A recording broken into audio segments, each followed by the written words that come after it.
Assalamualaikum warahmatullahi wabarakatuh. Kita melanjutkan materi yang selanjutnya ya. Pada materi sebelumnya kita sudah belajar mengenai sistem bilangan real ya. Em, Pada kesempatan ini kita akan melanjutkan materi yaitu tentang fungsi dan limit. Ya. Pertama-tama kita akan belajar apa itu fungsi. Ya. Jadi konsep fungsi merupakan salah satu konsep paling dasar dan memainkan peranan yang sangat-sangat penting dalam kalkulus ini ya. Pengertian fungsi pertama kali digunakan oleh Leibniz tahun 1673 ini yaitu pada abad ke-17 untuk menyatakan ketergantungan suatu besaran pada besaran yang lain gitu ya. Contohnya, luas lingkaran bergantung pada jari-jari R dengan persamaan A sama dengan pi R kuadrat sehingga dikatakan A adalah fungsi dari R. Kecepatan V, suatu benda jatuh bebas bergantung pada ketinggian benda H sehingga dikatakan V adalah fungsi dari H ya. Kemudian nih contoh yang lain lagi, pembiakan bakteri. Banyaknya bakteri N setelah T jam bergantung pada banyaknya bakteri mula-mula N dan lama waktu pembiakan sehingga dikatakan N adalah fungsi dari N dan T. Nah, secara umum, jika besaran Z bergantung pada besaran X sedemikian hingga setiap nilai X menentukan tepat satu nilai Z, maka dikatakan bahwa Z adalah fungsi dari X atau dapat ditulis Y sama dengan Fx. Ya, jadi apa namanya kalau kita tahu ya fungsi itu seperti apa rumus gitu ya, seperti rumus ya X-nya itu jika dimasukkan maka kita akan mengetahui nilai Z atau nilai Fx. Contohnya, Z sama dengan 7X plus 5. Z sama dengan X kuadrat plus 3X min 4. Z sama dengan 2 plus sin 2X. Nah, jadi, suatu fungsi diberikan dengan persamaan Y sama dengan Fx. X disebut variabel bebas, dan Z disebut variabel tak bebas, karena bergantung pada variabel X. Jadi, dalam suatu fungsi ini, X-nya yang diisi, gitu. X-nya yang diganti nilainya. Ya. Yang mana X-nya ini ya bebas, mau di apa namanya diganti dengan nilai apapun gitu kan.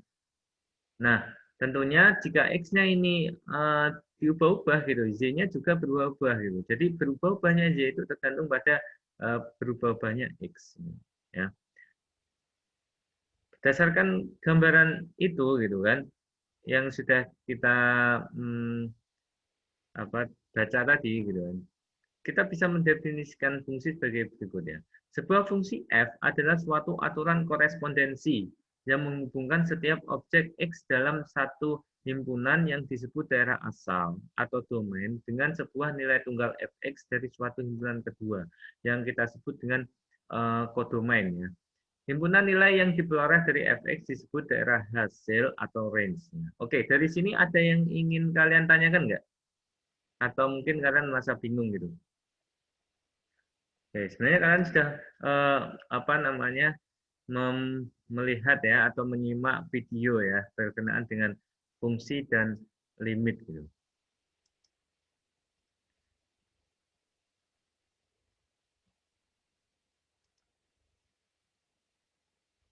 Oke, Aisyah Salma Nabila, saya ingin tahu eh, kamu tahu apa itu yang dimaksud dengan korespondensi?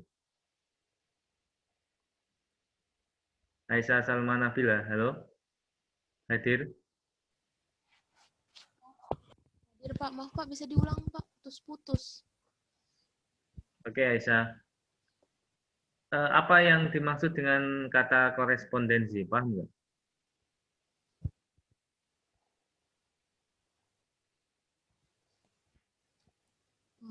Maaf Pak, kurang paham Pak.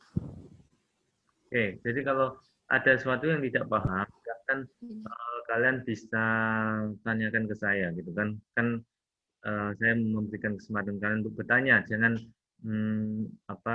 merasa ragu-ragu atau takut gitu ya. Oke, jadi yang namanya fungsi itu ada namanya daerah asal gitu kan, daerah asal ya. Daerah asal itu ya x ini gitu kan. Oke, nilai-nilai x ini bisa berubah nilainya itu dengan angka berapa saja gitu kan. Nah, kemudian ada namanya range ya, daerah hasil gitu kan. Nah, disebut dengan kodomain gitu. Nah, aturan yang mengawankan gitu, ini dikawankan dengan ini kawankan dengan ini. Ini mengawan korespondensi itu apa ya? Berarti hubungan gitu kan. Nah, aturan yang mengawankan ini disebut dengan fungsi gitu, atau aturan yang korespondensi gitu. Korespondensi itu artinya itu hubungan gitu ya. Bagaimana X ya berhubungan dengan Y gitu ya. Jadi korespondensi gitu. Kalau misalnya saya dengan kalian korespondensinya dengan email gitu kan. Sehingga bagaimana emailnya itu adalah alat untuk korespondensi gitu ya. Jadi korespondensi itu maksudnya itu ini ya, hubungan itu ya. Hubungan ini ya. Gitu. Oke.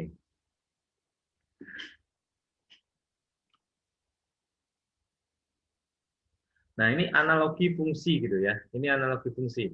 Jadi fungsi itu seperti mesin gitu ya, seperti mesin ya yang mengambil input nilai x dan menghasilkan nilai output fx gitu.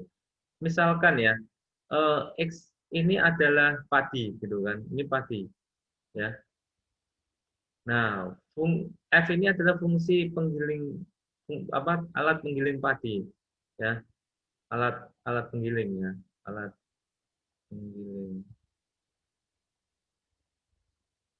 Nah, fx ya itu bisa berarti apa namanya beras. Gitu. Padi dimasukkan dalam suatu alat ya yang untuk menggiling padi ini sehingga ketika keluar itu jadinya beras. Gitu. Oke, kayak gitu. Jadi ini mesinnya gitu. F itu mesinnya ya. F itu hasil ya setelah dimasukkan mesin itu fx ya. Namanya ini daerahnya ini ya namanya kodomain atau range ya, range atau domain. Yang ini x-nya itu awalnya itu ya. Jadi ini disebut domainnya. Setiap nilai input dipasangkan dengan nilai output ya. Jadi ini input ya. Ini itu x itu input ya. Nah, sedangkan fx ini adalah output. Gitu. Dengan nilai output tunggal, tetapi dapat terjadi bahwa beberapa nilai input yang berlainan memberikan nilai output sama. Contohnya seperti gambar di samping. Fungsi fx sama dengan x kuadrat plus 1. Dengan domain fungsi fx adalah negatif 1, 0, 1, 2, 3. Gitu. Ya kan? F negatif 1 sama dengan negatif 1 kuadrat plus 1 sama dengan 2. F0 sama dengan 0 kuadrat plus 1. Kan tinggal dimasukkan rumusnya ini kan. Sama dengan 1. F1 sama dengan 1 kuadrat plus 1. 2 sama dengan 10. Oke, sampai sini ada yang ingin ditanyakan? Paham ya? Oke. Contoh yang lain ya, yang mungkin kalian bisa memahami ini gitu ya. Ini fungsinya ini ya, katakanlah kalkulator gitu kan, kalkulator. Nah, ketika kita memasukkan kalkulator ya, X-nya ini adalah 4 kali 4 gitu kan. Maka fx-nya ini adalah 16 gitu loh. Ya kan? Kalau kita memasukkan 8 kali 2 gitu loh, juga 16. Nah, ini berarti kalkulator ini berfungsi gitu. Tapi misalnya si A gitu, memasukkan input kalkulatornya 4 kali 4, keluar angka 16. Nah, kemudian si B menginputkan lagi sama 4 kali 4. Nah, di sini outputnya itu malah angka 17. Ya kan? Padahal langkahnya itu sama antara si A dan si B, cuman outputnya itu beda. Nah, berarti ini bukan fungsi gitu. Kalau seperti itu ya. Oke, atau kita katakan kalkulatornya itu tidak berfungsi gitu. Ya, seperti itu ya. Gampang ya. Oke. Begitu juga ini ketika ini angka negatif 1 gitu kan. Dapatkan angka 2 gitu. Angka 1 juga 2 gitu loh. Boleh. Jadi fx ya. domain ini ya, domain ya, harus memiliki satu kawan di Z ya. Ketika domain ini terjadi korespondensi dengan Y gitu. Ini X ya, kemudian ini Z. Jika si X ini ada korespondensi dengan Y ya, harus ada satu kawan di Z gitu ya. Harus ada satu kawan dan tepat satu gitu ya, tepat satu. Nah, tapi kalau Z itu ya minimal satu gitu. Tidak ya gitu kan. Setidaknya ada satu gitu ya kalau Z gitu. Kalau Z memiliki dua boleh nggak? Misalnya ini sama ini boleh. Jadi Z boleh memiliki lebih dari satu kawan di X ya, tetapi X tidak boleh melebihi satu ya kawannya di Y gitu. Ya, jadi ketika domainnya itu didefinisikan seperti ini, negatif 1, 0, 1, 2, 3, maka Z-nya adalah 1, 2, 5, dan 10. Gitu.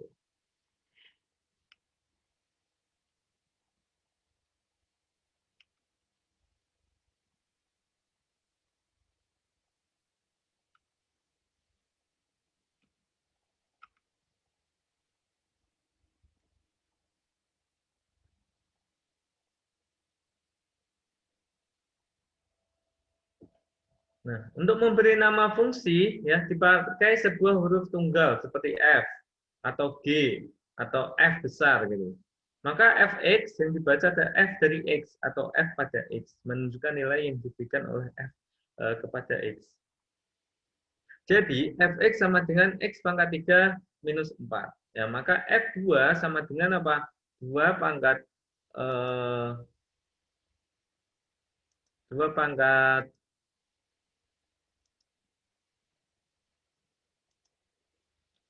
2 pangkat 3 ya dikurangi 4 gitu kan. Jadi FA A pangkat 3 kurangi 4. FA plus H A plus H pangkat 3 kurangi 4 sama dengan A pangkat 3 tambah 3A kuadrat tambah 3A kuadrat tambah H pangkat 3 kurangi 4.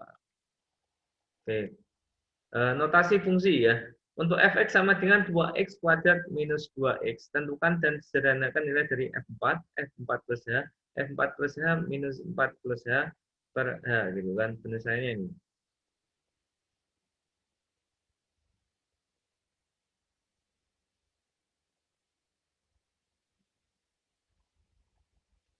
Ini kan rumusnya fx ini kan rumusnya ini, ya kan?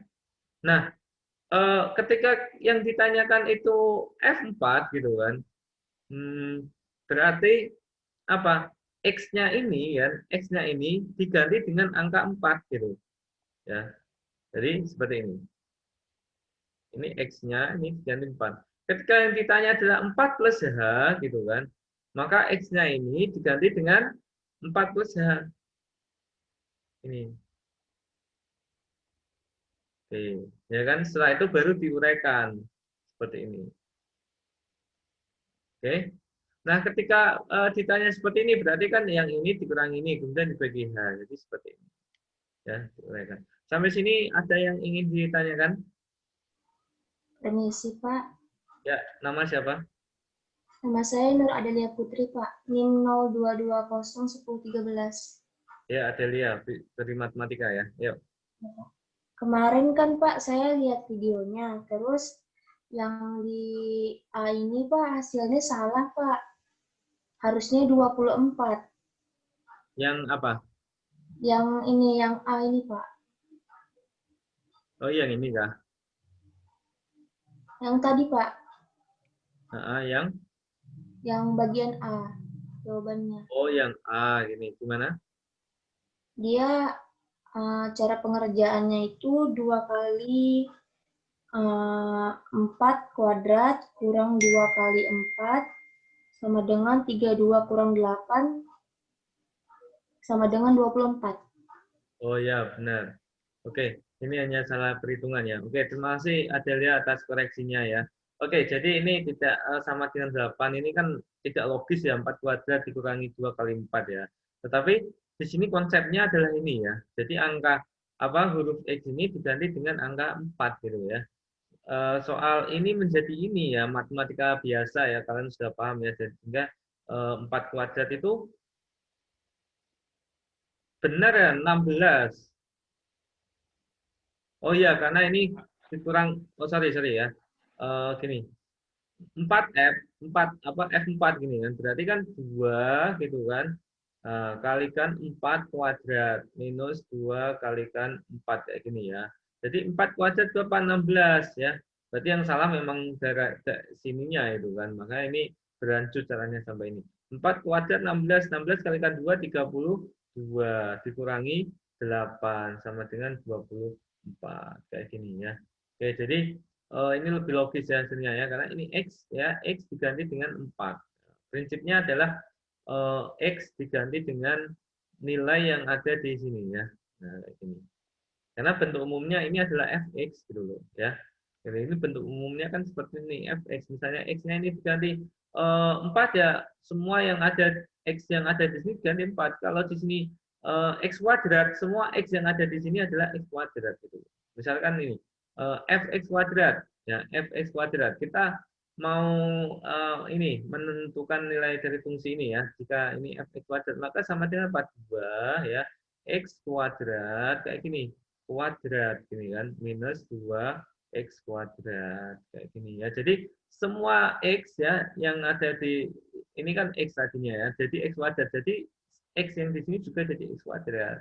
Sehingga ketika kita menyederhanakan ini menjadi 2x pangkat 4 minus 2x kuadrat seperti ini ya. Oke. Itu atau mau disederhanakan lagi ya 2x kuadrat jadi x kuadrat minus 1 seperti ini ya. Begitu. Oke. Kita lanjut ya. Domain dan range gitu kan.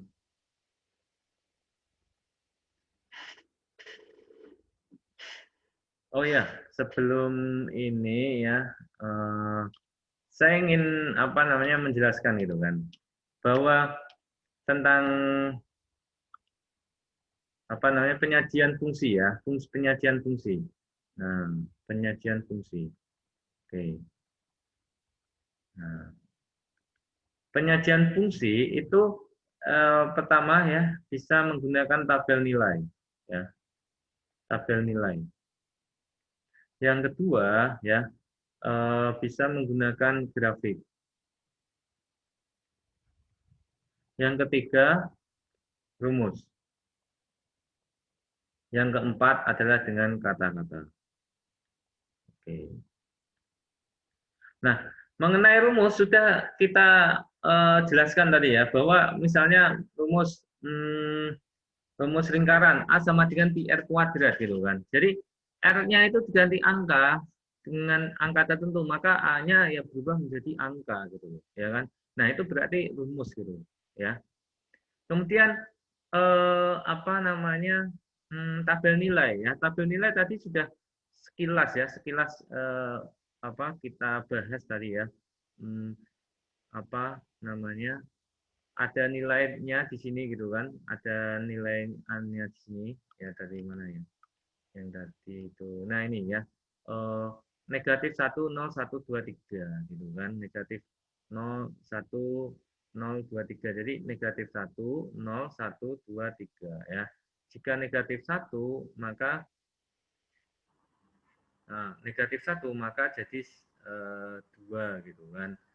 Jika 0 maka 1 gitu. Jika 1 maka 2, jika 2 maka 5, jika 3 maka 10. Nah, ini juga tabel nilai itu. Tapi kalau misalkan dalam apa namanya kehidupan sehari-hari gitu kan. Misalkan kalian itu mancing gitu kan. Mancing dapat ikan gitu, ya kan? Mancing dapat ikan gitu. Ikan yang pertama itu sini beratnya gitu kan. Ikan yang pertama gitu kan beratnya gitu kan, atau kalau dalam bahasa fisika massa gitu kan, beratnya apa namanya 2 kilo gitu kan, berat dalam kilogram gitu kan. Nah, ikan yang kedua ya beratnya 3 kilo, ikan yang ketiga beratnya 3,5 kilo gitu kan. Ikan yang keempat beratnya 4 kilo. Nah, ini juga fungsi gitu. Tetapi ketika kalian menimbang lagi ikan yang pertama gitu kan, beratnya jadi 2,5 kilo gitu kan. Ini bukan fungsi gitu ya. Ya, ketika kalian misalnya pertama gitu kan ditimbang 2, kemudian kalian menimbang 2, 3, 4, kemudian kalian lupa atau mau memastikan ikan yang pertama itu beratnya itu berapa kilogram. Ketika timbang lagi 2,5, berarti itu nggak fungsi. Ya, itu mengindikasikan kalau kalian punya timbangan ya, itu berarti timbangannya nggak berfungsi, berarti apa? Rusak gitu, perlu diganti baru atau diperbaiki. Ya. Itu gambarannya kalau tabel dengan tabel nilai gitu ya.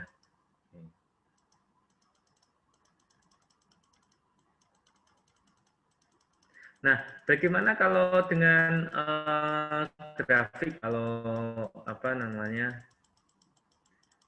grafik gitu kan? Nah, grafik itu berarti kalau kalian menyajikan fungsi dengan grafik, kalian harus ingat yang namanya apa nama diagram Cartesius gitu ya. Kalau diagram Cartesius itu kan ada sumbu X, ada sumbu Y.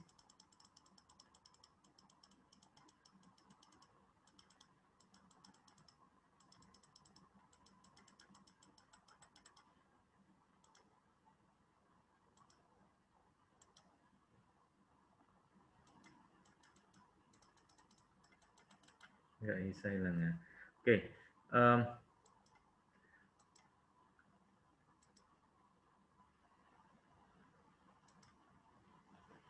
Nah, kalau grafik itu kan ada namanya sumbu Y, ada namanya sumbu X gitu kan. Ini X, ini Y gitu kan.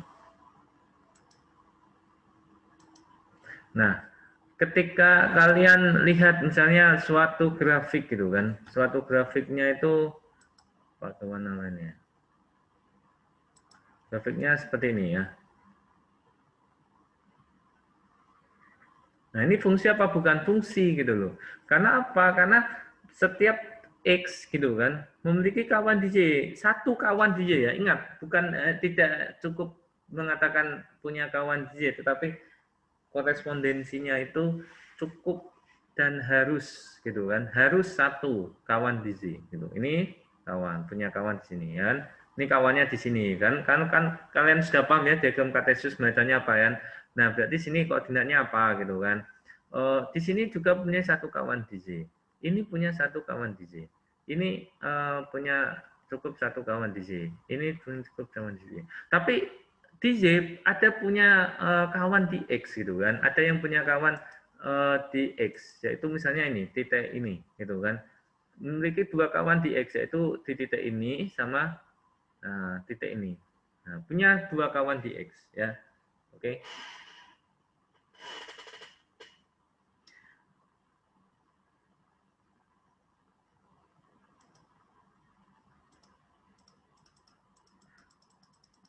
Nah, contoh yang bukan fungsi gitu kan.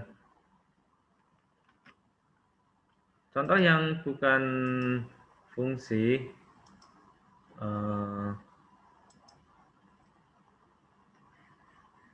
ini sumbu X ya. Contoh yang bukan fungsi itu ini.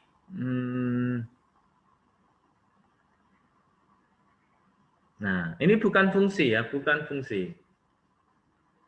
Nah, kenapa bukan fungsi? Karena X ya memiliki dua kawan di Z gitu loh. Ya kan? Tidak boleh yaitu kawan misalnya di sini ya, ini X ya. Kawannya di Z mana? Ini sama ini nggak boleh, ini bukan fungsi gitu. Ya. Ya kalau kalian mengatakan ini kurva ya boleh aja, tapi kurva ini bukan fungsi. Karena apa? Karena X tidak memiliki tepat satu kawan di Z ya. Oke, kayak gitu. Itu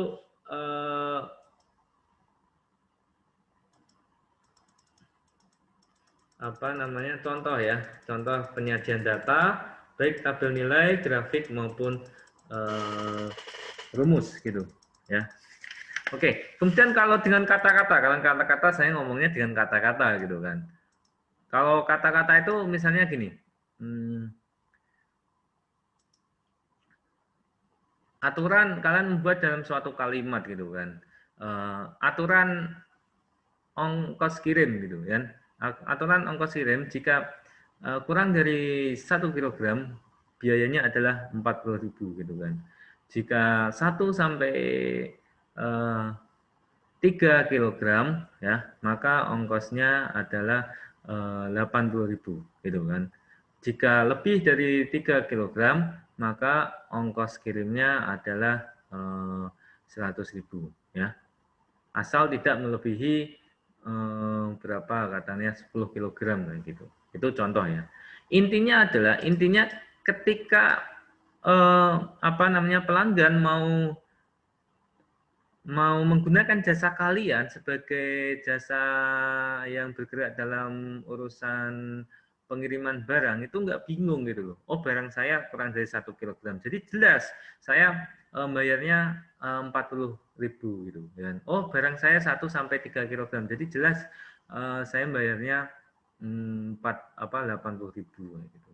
Ya kan. Itu fungsi ya yang secara penyajiannya itu dengan kata-kata gitu ya. Oke, yang tidak fungsi ya misalnya pelanggan pertama gitu kan kurang dari 1 kilogram dibiayai 40.000 ya kan. Pelanggan yang lain dengan kondisi yang sama gitu kan dengan berat yang sama ternyata dihargai yang lain. Jadi itu enggak fungsi gitu loh ya. Intinya adalah fungsi itu kalau dengan kata-kata kita membuat kalimat ya, kalimat itu tidak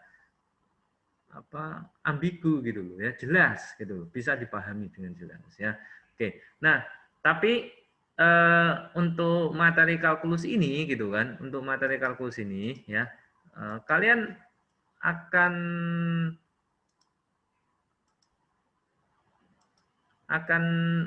lebih bergeraknya itu dalam penyajian fungsi ya dengan grafik ya dan dengan rumus ya. Oke, kalau tabel nilai ya untuk untuk motivasi saja gitu kan. Tapi nanti kalian akan lebih banyak bergerak di sini, grafik dan rumus gitu. Oke. Sampai sini ada yang masih dibingungkan atau ada yang ingin ditanyakan? Enggak ada? Oke, kalau tidak ada ya, saya akan lanjut berbicara mengenai domain dan range ya. Jadi fungsi itu kan hubungan antara X dan Y ya, domain dan kodomain, domain dan range, daerah asal dan daerah hasil gitu kan. Setiap nilai input ya, input output gitu kan. Input itu domain, kalau kalian input output itu kan sudah biasa gitu, atau kalau bahasa Indonesianya adalah masukan sama keluaran gitu kan. Jadi nilai input itu adalah domain, dipasangkan dengan tunggal nilai output range. Tetapi dapat terjadi bahwa beberapa nilai input yang berlainan memberikan nilai output yang sama. Seperti tadi saya contohkan ya, 4 kali 4 ya dimasukkan dalam kalkulator gitu. Outputnya ada 16. Selain itu juga ada 8 kali 2, juga 16 gitu loh. Ya, jadi outputnya bisa aja sama gitu loh ya gitu. Tapi input itu harus memiliki satu output gitu loh ya gitu. Dapat jadi beberapa nilai input yang berlainan memberikan nilai output yang sama. Sudah jelas tadi ya. Jika suatu fungsi tidak disebutkan domainnya, maka kita anggap bahwa domainnya adalah himpunan bilangan real, sehingga range fungsi terdefinisi dalam himpunan bilangan real ya. Oke.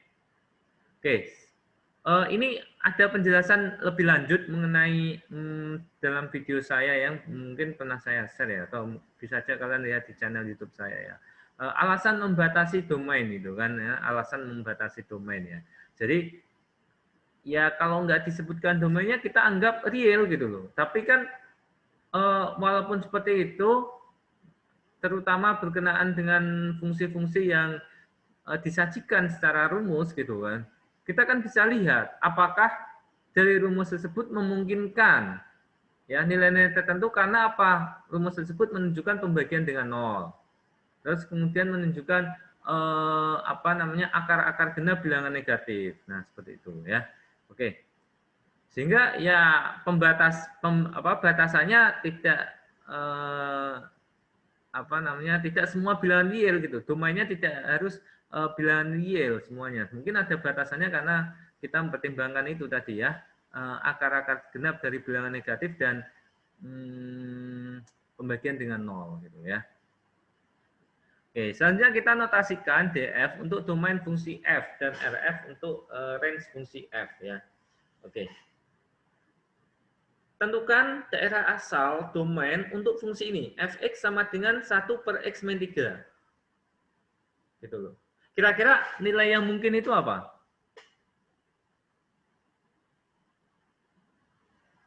Jika memasukkan angka 1 mungkinkah? Mungkin, 2 mungkin, 3 mungkin gitu ya. Oke. Oke, jadi kita akan bicara mengenai berkenaan dengan ini, yaitu alasan membatasi domain gitu kan. Oke, alasan membatasi domain ya. Alasan membatasi domain.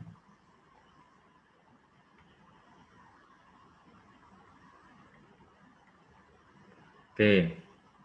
Yang pertama, gitu kan, menghindari pembagian dengan nol.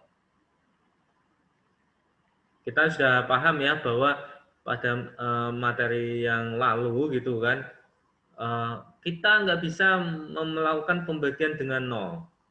Nah, gitu ya. Baik 0/0, kalau 0/0 itu tak tentu itu juga nggak bisa gitu. Kemudian 1 bagi 0 atau 9 bagi 0 itu jawabannya adalah tak terdefinisikan ya, tidak terdefinisikan. Gitu. Oke. Kemudian yang kedua adalah menghindari ya akar-akar genap dari bilangan negatif. Ini bilangan ya, negatif. Oke, kita sudah belajar juga di pertemuan yang lalu bahwa misalnya akar negatif 1, nilainya berapa? Apakah ada nilainya? Iya, I kan bilangan kompleks. Tapi kan tidak termasuk bilangan real gitu, ya kan? Nah, kita hindari akar-akar genap dari bilangan negatif. Kemudian yang ketiga ya, memenuhi masalah terapan ya, memenuhi syarat-syarat dari masalah terapan. Nah, kalau kayak gini itu syarat-syarat memenuhi syarat-syarat dari masalah terapan ya.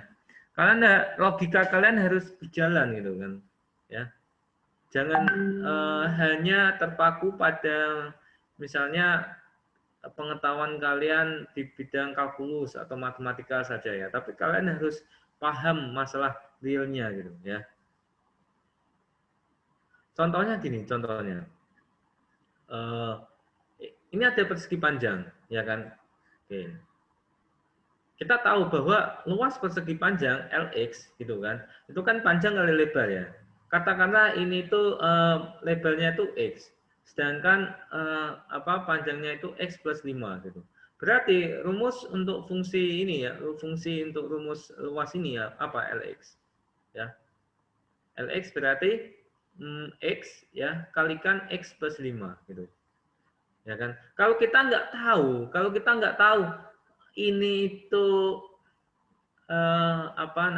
ini itu luas persegi panjang, katakanlah fx itu kan, fx ya sama dengan x kalikan x plus 5 ya, kita nggak tahu fx-nya ini rumus untuk apa gitu ya, maka x ini bolehkah negatif 1, bolehkah negatif 5 gitu, bolehkah 0 gitu, boleh ya, boleh.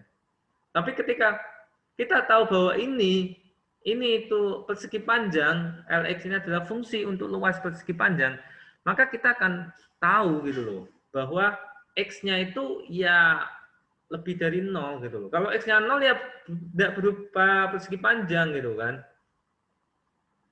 Ya kan, berupa apa? Berupa garis gitu kan, nggak ada panjang lebarnya. X-nya harus lebih dari 0. Jadi domainnya apa? Domainnya kalau ini ya bilangan real tak negatif ya, dan real tak negatif gitu ya. Tapi kalau kita paham atau kita nggak tahu atau nggak disebutkan mengenai masalah terapan yang ada gitu kan, ya kita hanya mempertimbangkan dua hal ini gitu. Namanya domain alami, bahasa Inggrisnya natural domain. Gitu kan. Jadi kita hanya mempertimbangkan apa? Menghindari pembagian dengan nol, ya, dan menghindari akar-akar genap dari bilangan negatif. Gitu. Oke, kita lihat di sini. Fx sama dengan seper x min 3. Oke, contoh 1, 2, 3 ini nggak berkaitan dengan masalah terapan ya. Jadi nomor 3 ini kita abaikan gitu. Ya, jadi kita hanya mempertimbangkan dua hal ini. Gitu. Ya. Oke, seper x min 3 gitu kan. Kira-kira itu kita perlu nggak menghindari akar-akar genap dari bilangan negatif? Ya nggak perlu karena di sini nggak ada akar gitu loh ya. Oke, jadi kita pertimbangan hanya nomor satu, menghindari pembagian dengan nol. Mungkinkah terjadi pembagian dengan nol fx ini? Mungkin gitu loh. Yaitu 1/0. Nol itu dapatkan dari mana? 3 dikurangi 3. Oke. Jadi domain f-nya apa? X. X tidak sama dengan 3 gitu loh. Jadi semua bilangan real selain angka 3. Atau kalau kita tuliskan dalam notasi interval itu negatif tak hingga sampai 3. Ingat 3 tidak masuk, maka ini kurung buka ya. Digabung dengan 3 tak hingga. Oke, sampai sini bisa dipahami? Mudah ya. Nah, kemudian akar 9 minus T kuadrat. Apakah kita akan bermasalah dengan pembagian dengan nol? Tidak, karena ini tidak ada bentuk pembilang dan penyebut, gitu kan? Oke, nomor satu tidak ada masalah, ya. Oke, sekarang nomor dua, menghindari akar-akar genap dari bilangan negatif, gitu loh ya. Bermasalah nggak bermasalah, gitu kan? Jadi 9 minus T kuadrat ini tidak boleh negatif, gitu loh. Ya, kira-kira apa sih yang angka berapa sih yang menyebabkan 9 minus T kuadrat itu menjadi negatif, 9 minus T kuadrat itu negatif ya. Jika T kuadratnya itu ya nilainya lebih besar dibandingkan dengan angka 9 gitu loh. Ya, katakanlah angka 10 gitu. 10 kuadrat 100 gitu kan. Ya, 9 dikurangi 100 tentunya nilainya adalah negatif gitu kan. Negatif 99, akar negatif 99 nggak bisa, nggak masuk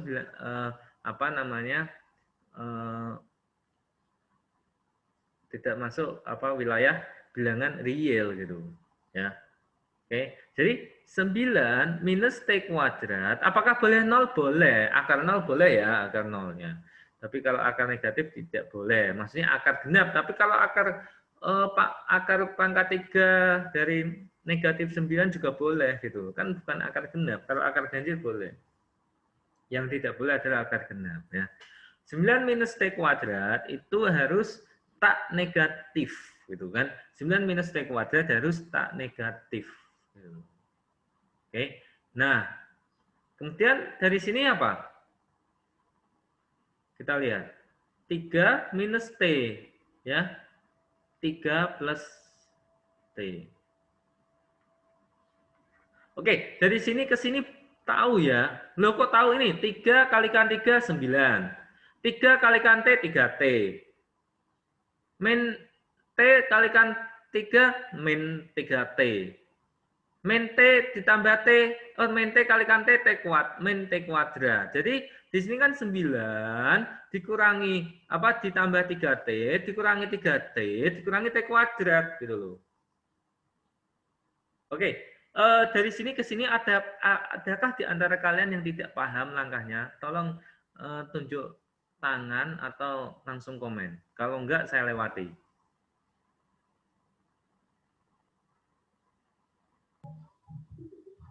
Saya Pak masih kurang paham. Siapa namanya? Nur Adelia Putri Pak. Oh, Adelia Putri terus. Oke, Adelia Putri ya. Dulu SMA ya Adelia ya? Atau SMK? SMA IPA ya? SMK Pak. Oh, SMK. Oke, kebetulan ya. Oke. Jadi seperti ini ya. Kalau kalian lihat pola-pola seperti ini, kalian harus ingat ya rumus um, A ya kuadrat minus B kuadrat itu sama dengan A plus B, ya, A min B gitu loh. Oke.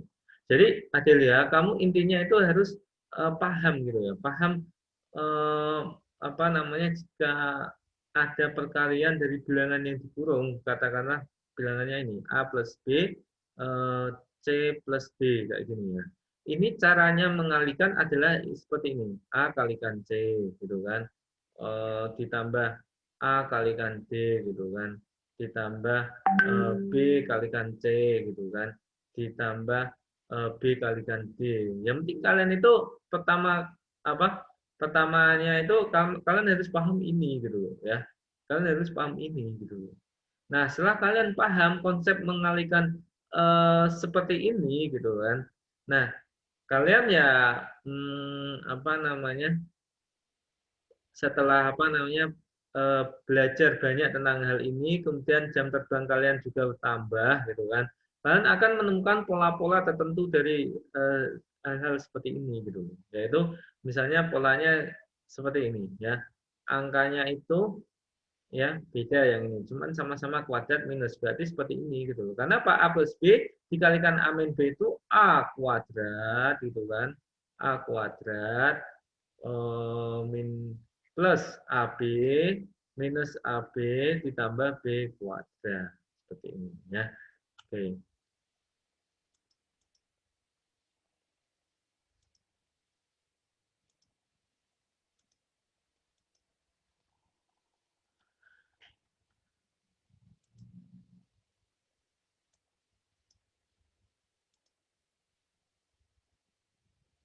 Oke. Oke ya. Kemudian kalian harus apa namanya? Hmm, ya paling mudah ya untuk mengerjakan ini ya polanya gitu, 9 minus T kuadrat gitu kan. 9 minus T kuadrat itu polanya itu kan A kuadrat minus B kuadrat kayak gini ya kan. Nah, kalian apa, dalam hal ini ya, dalam hal ini kalian harus apa namanya, ingat gitu ya, apa namanya, harus tahu langkahnya ya. Jadi untuk mempermudah ini gitu kan, untuk mempermudah hal ini kalian harus ada visi, yaitu menghilangkan ya, visinya itu menghilangkan dua ini ya, kuadrat ini. Tapi nilainya tetap sama gitu loh. Nah, bagaimana caranya gitu. Nah, strateginya itu yang mungkin agak sulit, tapi yang penting itu kalian itu untuk menyatakan hal ini kalian harus tahu ya, eh, visinya itu apa, yaitu menghilangkan kuadratnya ini, tetapi nilainya tetap tidak berubah, gitu. Ya kan? Oke. Ya kan, kalau ini itu kan kalau berarti kalau menghilangkan kuadratnya kayak apa? Kayak gini, AA minus ya BB kayak gini kan, BB. Nah, kayak ini B kali B, A kali A dikurangi B kali B kayak gini. Ya kan? Nah, memang seperti ini itu harus ada pengetahuan yang lain gitu loh, yaitu bentuk apa, A plus B gitu kan, A min B ya, itu sama dengan apa, A kuadrat ya, karena ini A kuadrat, kemudian ini adalah minus AB gitu kan, ini B plus AB gitu kan.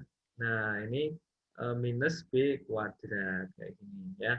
Oke, jadi kalau seperti ini itu kan jadinya A kuadrat minus B kuadrat kayak gini kan. Jadi oh berarti ini ya jadinya seperti ini ya. A plus B A min B gitu kan. Lebih dari 0 gitu. Oke. Nah, kayak gini kalian bisa mencoba misalnya bagaimana jika bentuknya itu seperti ini. A plus B A plus B kayak gini, yaitu A plus B kuadrat gitu kan. Bentuknya kan A kuadrat gitu kan, plus 2AB gitu, karena aneh AB kali AB gitu, plus B kuadrat kayak ini ya. Nah, bagaimana jadi ini memang harus ada jam terbang ya, mengotak-atik pola-pola ya perkalian dari dua bilangan yang dijumlah ya atau dikurang ya. Eh, seperti itu ya. Kemudian misalnya A min B ya, kalikan A min B Ya, kira-kira polanya kayak apa? Berarti kan A kuadrat gitu kan, minus AB gitu kan. Ini minus AB lagi, min 2AB ditambah B kuadrat. Kayak gini. Atau pola seperti ini, yang A kuadrat plus B kuadrat. Nah, kayak gini seperti apa gitu? Kira-kira ada nggak? Ya, kalau seperti ini. Kalau seperti ini ya bisa saja misalnya ini ya, A plus B ya kuadrat ya minus 2AB kayak gini ya. Seperti itu. Ya, jadi kalian yang ngotak-ngatik rumus seperti ini ya. Yang penting prinsipnya ini tadi ya. Ini dikalikan ini kalikan ini kalikan ini kalikan ini. Gitu. Prinsipnya seperti itu. Oke.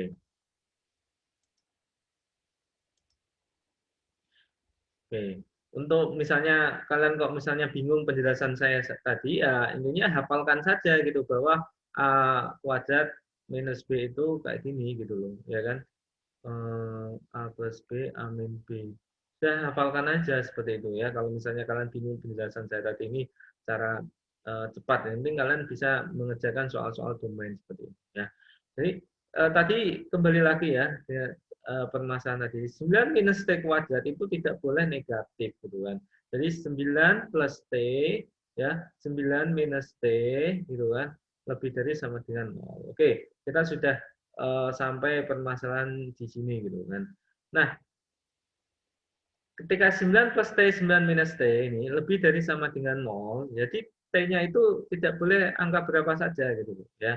Oke, untuk mempermudah hal ini gitu, kalian anggap saja 9 plus T gitu kan, ya. 9 minus T ya, itu sama dengan 0 gitu ya. Oke, kalian batasi permasalahannya di sini ya. 9 plus T, 9 min T. Nanti kita kembali lagi permasalahan di sini gitu. Nah, 9 plus T, ini 9 bukan G ya. 9 plus T dikalikan 9 minus T itu sama dengan 0. Nah, kita tahu bahwa setiap bilangan jika dikalikan 0 itu sama dengan 0 gitu ya. Anggap saja 9 plus T ini tidak sama dengan 0. Anggap saja ya 9 plus T tidak sama dengan 0. Supaya nilainya 0 maka apa? 9 minus T itu harus sama dengan 0, ya kan? Supaya ini 0 maka 9 minus T harus sama dengan 0 gitu. Nah, jika 9 minus T itu sama dengan 0 maka T sama dengan berapa? 9 gitu. Oke, ini kemungkinan pertama ya, ini kemungkinan pertama. Terus kemungkinan kedua ya, 9 plus T-nya itu 9 minus T-nya itu tidak sama dengan 0.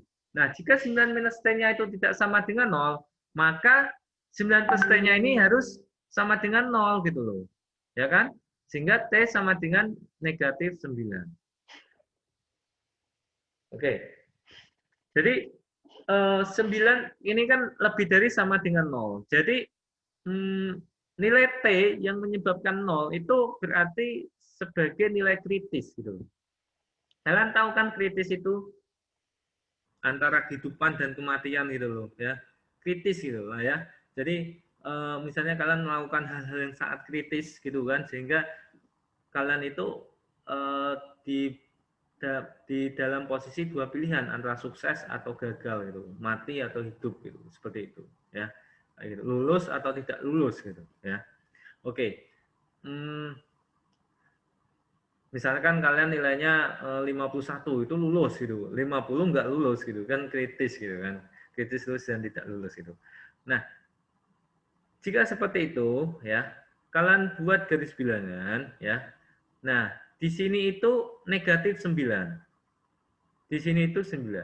Nah, masalahnya itu jika tepat di 9 itu masuk kriteria ini tidak masuk kan. Karena apa? Ketika ini 9 ini dimasukkan di sini, nilainya kan 0 ya. Atau negatif 9 dimasukkan ini kan nilainya 0. 0 itu masuk pada kriteria yang kita inginkan gitu loh. Ya kan? Gitu. Nah, ini kritis. Kritis itu batasan antara yang kita inginkan dan tidak kita inginkan gitu loh. Tetapi batasan itu termasuk dari yang kita inginkan. Nah, bagaimana jika nilainya itu antara negatif 9 dan 9? Contohnya antara negatif 9 sama 9 apa? Negatif 8, negatif 7, negatif 6, negatif 5, negatif 4, negatif 3, 2, 1. Bahkan negatif 2,5 gitu.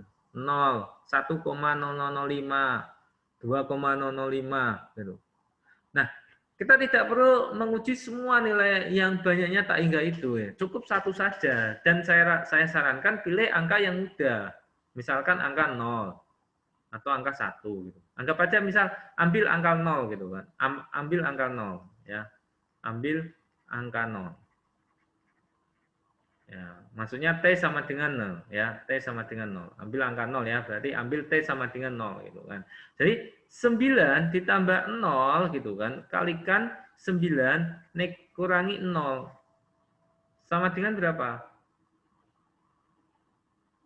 Sama dengan 81 karena pas 9 kalikan 9. Tapi sebenarnya itu kalian itu tidak perlu menghitung sampai angka 81. Cukup apa 9 plus 0 itu hasilnya adalah suatu bilangan positif. 9 kurangi 0 itu adalah juga suatu bilangan positif. Positif jika dikalikan positif maka sama dengan adalah positif gitu loh. Maka semua nilai yang ada di sini nilainya adalah positif ya. Oke, kemudian kalau kita pilih angka kurang dari negatif 9 atau lebih dari 9. Sudah dikatakan tadi bahwa negatif 9 dan 9 itu kritis gitu kan. Negatif 9 dan 9 itu angka-angka kritis yang mana negatif 9 dan 9 itu masuk dalam wilayah yang diperbolehkan gitu loh. Oke, ini wilayah yang diperbolehkan positif. Karena berdasarkan pengetahuan kita seperti itu gitu kan. Jadi ini nilainya ya tentunya negatif gitu. Ya. Namanya aja 9 sama negatif 9 itu kritis gitu. Maka ini negatif 9. Kalau kalian nggak percaya, ambil T sama dengan negatif 1 gitu. Oh, negatif 1, negatif 10 gitu kan. T sama dengan negatif 10. Ya kan? Berarti 9 dikurangi 10 berapa? Negatif gitu loh. Ya kan? 9 dikurangi negatif 10 apa? Positif. Suatu bilangan negatif, jika dikalikan dengan suatu bilangan positif, hasilnya adalah negatif. Gitu. Ini negatif. Atau ambil di sini 100 gitu. 100 tambah 0, 100. 9 dikurangi 100, ya anggap aja kalian nggak bisa ngitung gitu kan. Tapi jelas 9 itu kurang dari 100 sehingga hasilnya adalah negatif. Gitu. Oke, jadi seperti itu. Jadi jawabannya adalah ya. Jawabannya adalah oke, saya ada kesalahan ya. Semua angka 9 ini adalah 3 gitu kan. Semua angka 9 ini adalah 3. Oke. Saya nggak ingat ya di sini. 9 min T kuadrat itu jadi jawabannya adalah bukan negatif 9 sampai 9 ya. Nah, oke. Tadi ada kesalahan, seharusnya kalian mengingatkan saya ya. Oke. Saya ulang lagi ya. Jadi 9 ya, min T kuadrat itu tidak boleh negatif ya. Kemudian ini adalah uraiannya ya, diuraikan.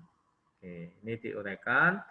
Nah, kemudian titik-titik kritisnya adalah T sama dengan negatif 3 dan T sama dengan 3 gitu. Kemudian kita garis di sini gitu negatif 3, nah ini 3 gitu. Nah, kemudian ketika kita melakukan titik uji negatif 3 sama 3 anggap aja 0, ternyata nilainya adalah positif. Ya. Dan ini ya negatif.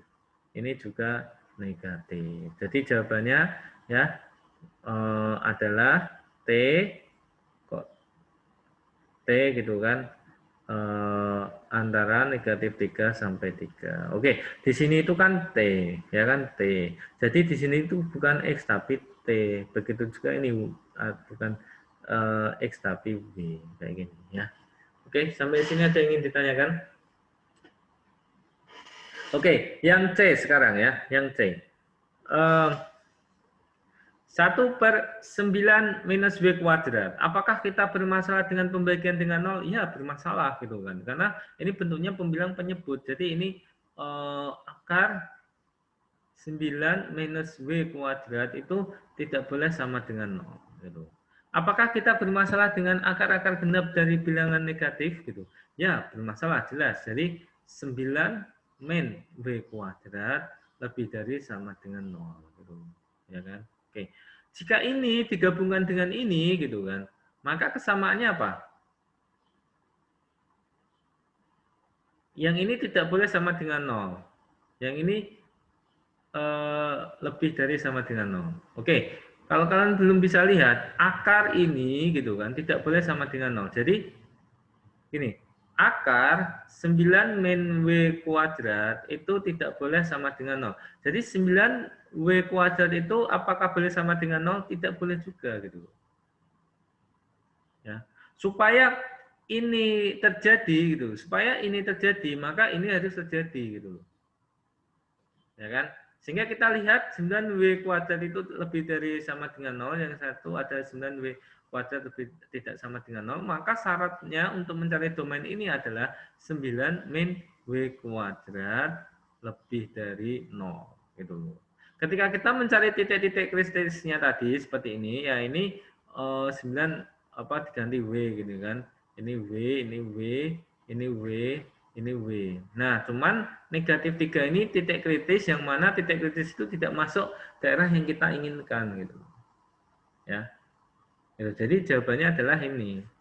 Tanpa ada tanda tidak sama dengan gitu.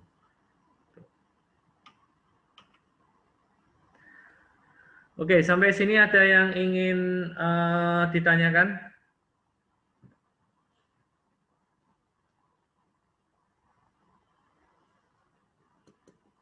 Saya tanya ya ke kalian.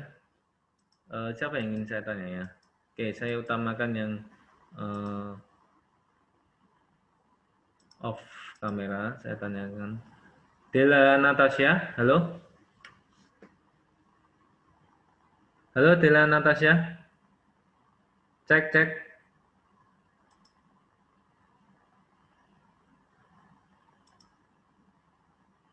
Muhammad Arif? Muhammad Arif? Halo? Cek, cek, cek. Oke, jadi saya berharap kalian itu on kamera ya. Misalnya ada keperluan sebentar meninggalkan laptop, ya di-on-kan saja, nggak apa-apa. Saya lihat background saja ya. Kalau itu menunjukkan kalian sedang tidak ada gitu. Kalau seperti ini kan kalian off sama on-nya itu saya nggak tahu gitu kan. Gitu.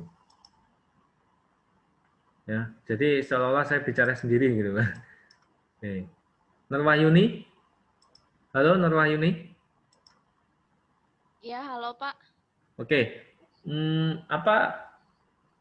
Kenapa kita harus membatasi domain? Sebutkan 3 alasan. Kenapa Pak? Suaranya nggak kedengaran betul Pak. Kenapa ya kita harus membatasi domain? Karena Ada 3 alasan. Yang pertama adalah menghindari pembagian dengan 0. Yang kedua,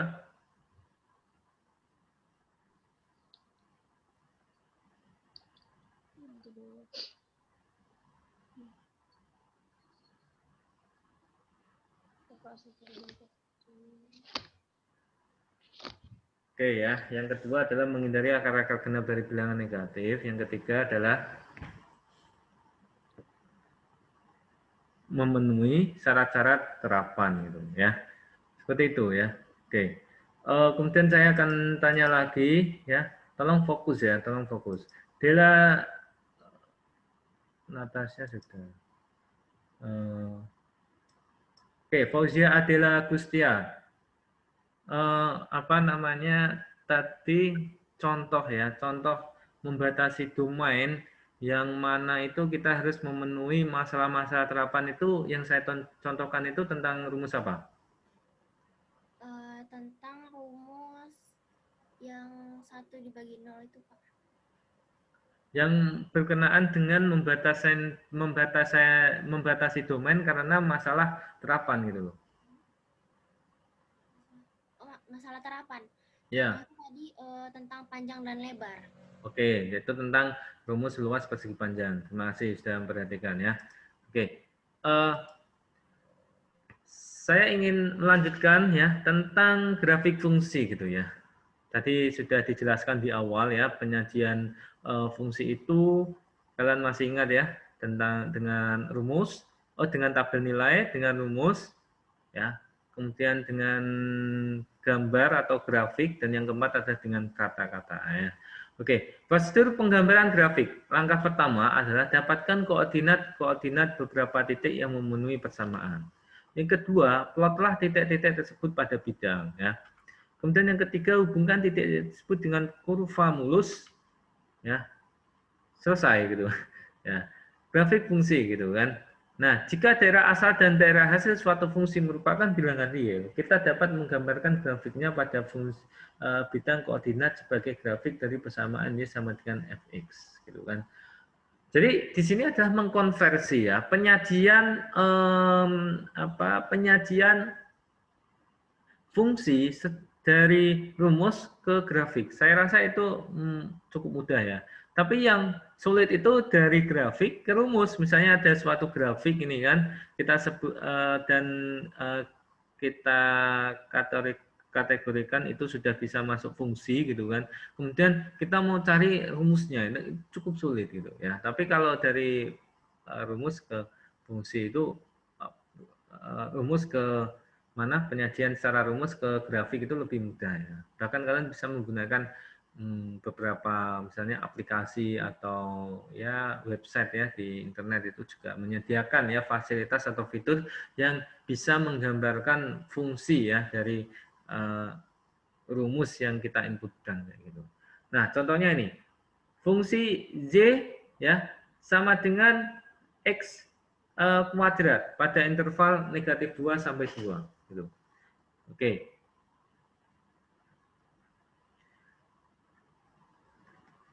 Ini jadi ada sumbu x sampai sumbu y ya. Pertama tabel pasangan x memenuhi persamaan y sama fx. Y sama dengan fx ya. Tapi domainnya itu negatif 2 sampai 2 ya. Walaupun ini domain alaminya itu bilangan real, tapi kan kita batasi domain gitu sesuai dengan soal gitu kan. Oke, jadi negatif 2 dan 2 gitu. Plot titik-titik yang diperoleh pada tabel tersebut gitu kan. Jadi buat tabel pasangan gitu kan, tabel pasangan misalnya misalnya negatif 2, jika ini negatif 2 maka di sini berapa? Ini x gitu kan, ini x kuadrat karena sesuai dengan rumusnya ini kan. Ini 4 gitu kan. Ini misalnya negatif 1, ini 1 gitu, ini 0, ini 0, ini 1, 1, ini 2, 4 kayak gitu ya. Hubungan titik tersebut dengan kurva yang mulus ya. Ingat ya, tadi sudah saya jelaskan tadi ya di sini ya. Negatif 2 4 ya kan? Negatif 1 1 0 0 1 1 3 per 2 9 per 4 2 itu apa? 4 gitu kan. Nah, kemudian kalian gambarkan di sini gitu, titik-titiknya gitu. Gitu. Nah, terus kemudian menghubungkannya jangan seperti ini namanya bukan kurva mulus gitu loh. Nah, kita harus punya feel gitu kan, punya apa namanya punya feel gitu kan, sehingga bisa membuat kurva mulus gitu loh. Nah, kurva mulusnya itu seperti apa gitu? Apakah kita membuatnya itu seperti ini gitu kan? Nah, ini juga mulus gitu kan. Nah, ini juga mulus gitu. Oke. Tentunya kita harus punya feel di situ ya. Jangan apa namanya? Jangan asal-asalan gitu ya. Nah, feel kita itu apa? Kita kan mencari ya angka, kalau kita kan bisa berpikir ya bahwa misalnya kita memasukkan input negatif 2, hasilnya 4 gitu kan. Memasukkan input negatif 1, hasilnya 1. Kalian tahu ya kenapa jadi 1 ya? Karena kan sesuai dengan rumus ya, negatif 1 dikuadratkan 1. Nah, kenapa ini juga 1-1? Karena ketika kita masukkan 1, nah z-nya juga masukkan apa namanya? Nilainya adalah 1 gitu kan. Kemudian ini 3 per 2 gitu. 3 per 2 ya dimasukkan, diinputkan ya, outputnya apa? 9 per 4. Jika ini 2 maka outputnya adalah 4 kayak gitu. Ya kan? Nah, tentunya kita bisa berpikir ya bahwa jika kita seandainya kita memasukkan input antara angka negatif 2 dan negatif 1, katakanlah negatif 1,6 kayak gitu kan, atau negatif 1,7. Tentunya ya nilainya ya sini gitu loh, ya kan. Kalau kita masukkan antara 3/2 sama 2 gitu kan, gitu. Ya kan katakanlah 1,8 gitu. Tentunya ya nilainya mungkin ya di sini gitu loh. Ya tapi kan kita nggak menginputkan semuanya, cuman dengan kita membuat seperti ini gitu, membuat tabel nilai seperti ini ya, ini untuk pendekatan gitu ya, untuk pendekatan. Ya, sehingga gambarnya ya seperti ini ya, misalnya mulus ya, mulus. Oke, nah mulus seperti ini. Ini kurang mengena, seharusnya mengena ini ya, karena kurang kena ini saya. Oke.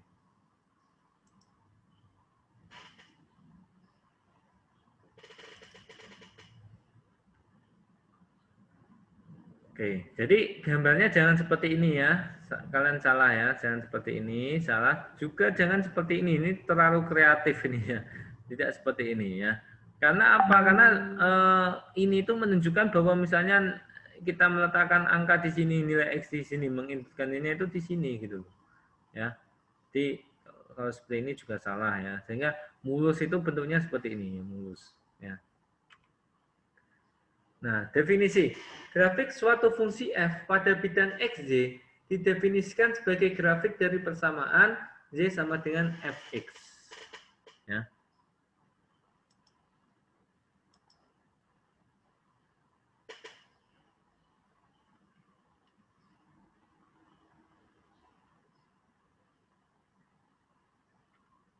Fungsi genap.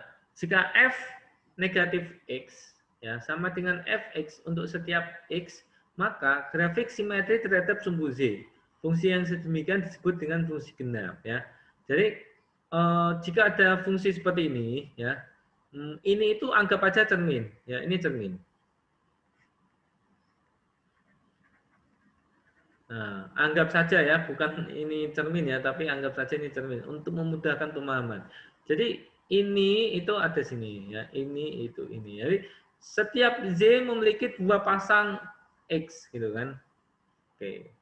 Memiliki apa ya, dua x memiliki kawan di x itu masing-masing dua. Ini ya kecuali yang ini ya, ini satu aja ya, ini. Nah, yang ini dua gitu kan bunyi. Yang ini misalnya dua di sini sama ini gitu. Oke. Itu ini fungsi gitu kan. Simetri terhadap sumbu z gitu kan. Nah, cirinya apa? Cirinya fungsi genap itu ini f ya minus x ya. Itu sama dengan fx.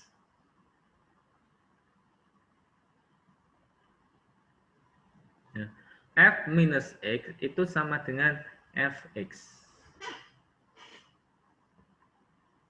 Cirinya ya. Jadi negatif 2 ini ya sama 2 itu sama gitu ya. Oke. Contohnya nih X kuadrat. X kuadrat minus 2. X pangkat 3 minus 2X 3X. X kuadrat per 1 plus X pangkat 4. Jadi kalau kalian mengambil nilai berapapun gitu kan ya, misalnya harus dipasangkan nilai negatifnya sama nilai yang tidak negatifnya gitu kan. Kan ini namanya apa? Simetri terhadap sumbu z gitu kan. Oke, jadi misalnya nih negatif 2 kuadrat 4.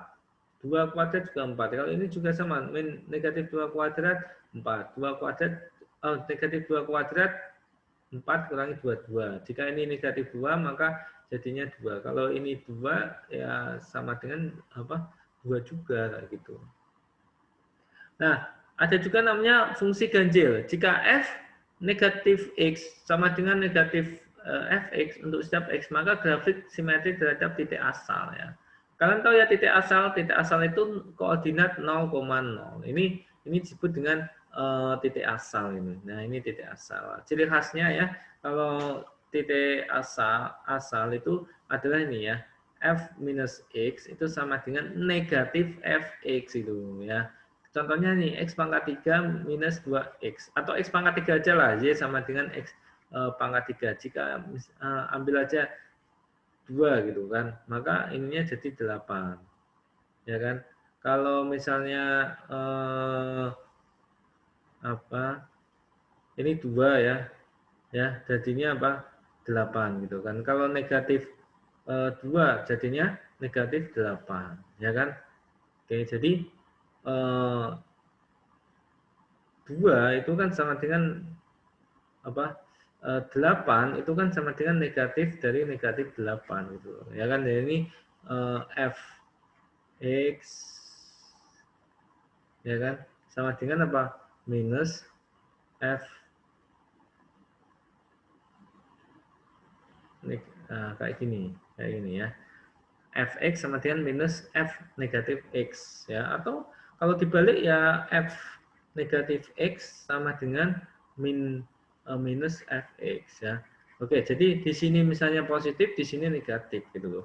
Di sini positif ya, di sini negatif gitu loh. Atau kalian bisa nulis min f x kayak gini kan sama dengan ini kan negatif, berarti ini positif gitu. Ini positif, berarti ini negatif kayak gini. Min fx sama dengan f negatif x gitu. Ya. Terus kalau simetri terhadap sumbu x bagaimana? Contohnya ini simetri terhadap sumbu x gitu. Ini simetri terhadap sumbu x ya.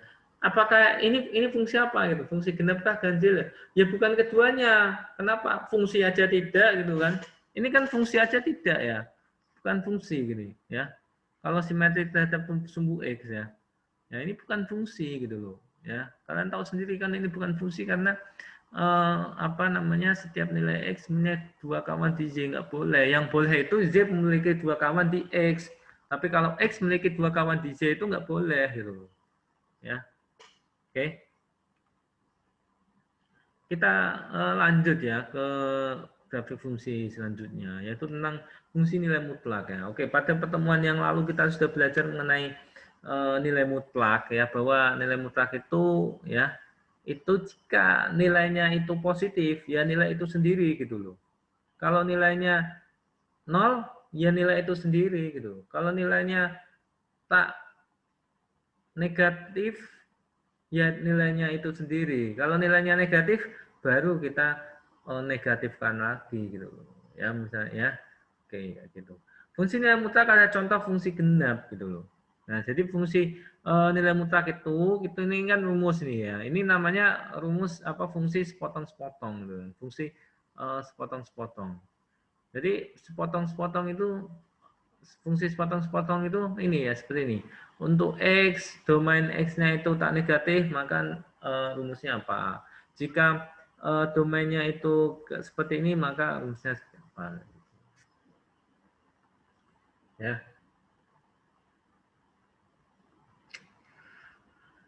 Nah, ketika kalian menggambar gitu kan, itu seperti tadi, ya, pakai ini ya. Misalnya ini x ya, ini nilai mutlak x. Ya, misalnya ini 0, ya kan.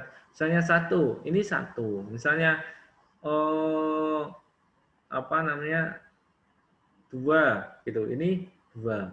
Begitu juga jika nilainya misalnya x ya, nilai mutlak x. Jika nilainya misalnya negatif 4, ini 4. Negatif 3, ini 3 gitu kan. Negatif 2, ini 2 ya. Negatif 1, 1 gitu kan. Jadi seperti ini kan berarti ini memenuhi apa ini? Memenuhi apa? Jadi fx ya, memenuhi apa? Fx itu sama dengan f negatif x. Nah, jadi kalau ciri khas seperti ini gitu kan, fx ya sama dengan f negatif x atau f negatif x sama dengan fx, maka ini ciri khas apa? Fungsi genap. Ya karena ketika digambar itu simetri terhadap sumbu z. Ini sumbu z ya. Nah, yang kedua ini contohnya apa nih? Fungsi tangga gitu lah. Nah, ini fungsi tangga itu seperti ini ya. Ini diskrit ya, nggak kontinu ya. Kalau kontinu itu seperti ini ya. Ini kontinu ya, nggak terputus. Kalau ini terputus ini ya, terputus. Fungsi tangga fx sama dengan apa? X ya, kayak gini ya, terdapat dua fungsi ya, Schelling function, yaitu bilangan bulat terkecil yang lebih besar atau sama dengan X gitu. Contohnya 1, 3 gitu. Nah, ini nilainya apa? Nilainya 2 ya. Bilangan bulat terkecil ya. Ini definisi apa? Schelling function ya, X ya, simbolnya seperti ini gitu kan. Bilangan bulat terkecil yang lebih besar atau sama dengan X. Ya.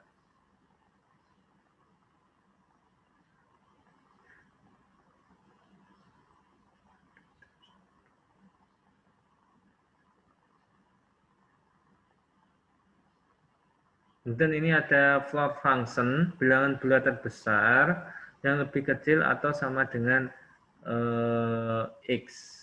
Gini ya.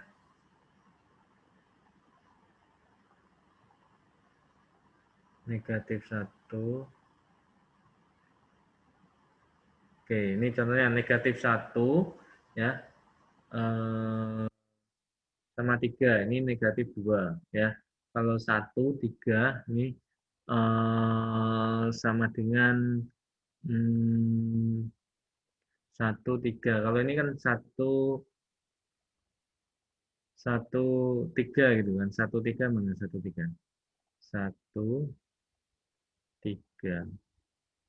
Oke. Oke. Intinya itu ini -2 gitu kan. Nah, sampai -1 gitu kan. Jadi kalau kalau ini -2 gitu kan, X-nya -2, maka ya masuk, maka nilainya adalah -2.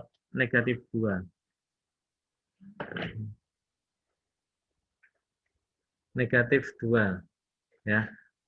Kalau ini -1 gitu kan, ini nilainya juga -1 gitu ya. Tetapi z-nya ini ya, yang ini -2 sampai -1 gitu kan. Kalau 1, 3, 1, 3 mana ya? 1, 3, 1, 3 gitu kan. Oke, 1, 3 ya. Ini 2 di sini ya, 2.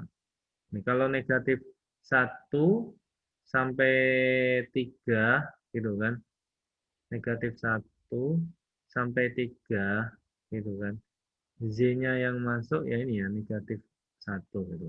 Oke.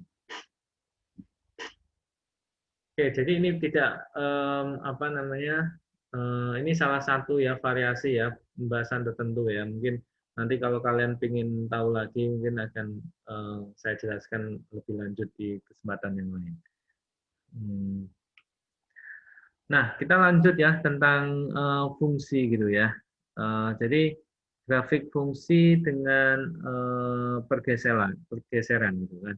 Jadi di sini ada namanya y sama dengan fx, y sama dengan fx min 3, ya. Di sini ada y sama dengan fx plus 2 gitu. Jadi ini adalah salah satu teknik ya, salah satu teknik menggambar fungsi ya. Yang mana kalau apa namanya, kalau fungsi tersebut misalnya nilai mutlak gitu kan, nilai mutlak seperti ini kan grafiknya tadi ya.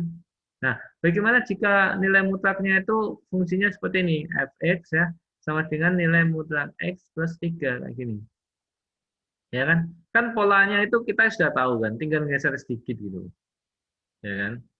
Kayak gitu. Nah, kita tidak harus memulainya itu dengan apa, membuat tabel nilai, tidak harus gitu loh ya, tidak harus mulainya dengan tabel nilai. Jika x-nya sekian maka fx-nya berapa, jika x-nya sekian maka nilainya berapa, tidak harus gitu kan. Yang penting kan kita sudah tahu dasarnya itu ya, fx sama dengan nilai mutlak x, kita sudah tahu gambarnya seperti apa gitu loh ya. Jadi ketika fx plus 3 seperti ini ya, kita berarti apa, naikkan ke 3 karena misalnya ini nilai mutlak 1 gitu kan, fx-nya berapa, 4 gitu kan. Jadi, nilai mutlak 2, fx-nya berapa, 5, berarti nilai mutlak itu setiapnya ya, setiap hasilnya itu ditambahkan dengan 3 gitu kan. Gitu. Jadi grafiknya adalah seperti ini ya, yang merah nih. Nah, kayak gini. Nah, kalau fx nilai mutlak x plus 2 seperti ini. Oke. Ada juga pola seperti ini, fx-nya itu nilai mutlak apa dalamnya ya, dalamnya yang di di apa namanya yang ditambah atau dikurang gitu kan. Kalau fx sama dengan nilai mutlak x ini ya, itu kan seperti ini, ya kan nilainya. Ya kan? Apa grafiknya itu seperti ini ya. Oke. Tapi kalau fx minus 3 gitu kan. Jadi kan grafiknya apa? Geser gitu loh, geser geser ke sini, geser 3 ke sini gitu. Ya kan? Geser 3 ke kanan gitu loh. Ya. Kan kita bisa lihat secara apa namanya sekilas gitu loh. Misalnya nilai mutlak 2 gitu kan. Atau nilai mutlak 2 dikurangi 3. Berarti kan apa? 2 dikurangi 3 negatif 1 gitu kan. Kayak gini. Negatif 1 kan. Dari 1 mutlaknya 1 gitu kan. Mutlaknya 1. Ya kan? Mungkin ini kurang pas ini ya. 1 gitu.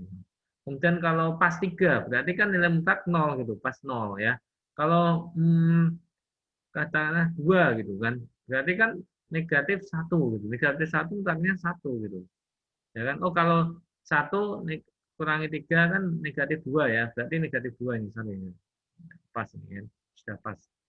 Negatif 2 kalau dimutlakan kan 2 dan seterusnya. Jadi kalau fungsi ini pergeseran ini kalau kita mau menggeser ke kanan maka kurangilah dengan seberapa banyak yang kita akan kurangi, negatif 3 kah atau berapa, kalau mau menggeser ke kanan. Kalau mau menggeser ke kiri ya ini diganti plus gitu kan. Berarti kalau di apa namanya diganti plus berarti kan gesernya di sini gitu. Nah kayak gini ya, geser kayak gini. Kalau mau geser ke atas ya ini fungsinya ini ditambah atau dikurangkan. Ditambah ya. Kalau kurang itu kan kita tinggal dikurangi aja gitu. Misalnya ini mau geser ke bawah. Nah, oke. Kalau mau menggeser ke kanan, kemudian ke atas gitu kan, ya seperti ini gitu kan. Ini contohnya seperti ini ya. Oke. Sampai sini ada yang ingin ditanyakan?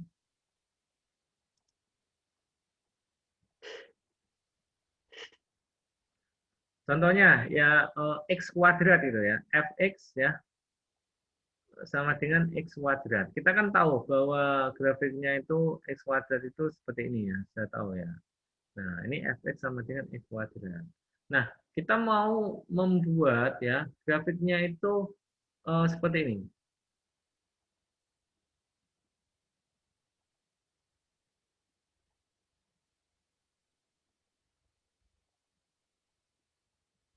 Ya, kayak gini ya. Tidak tahu ini memotong atau tidak gitu kan.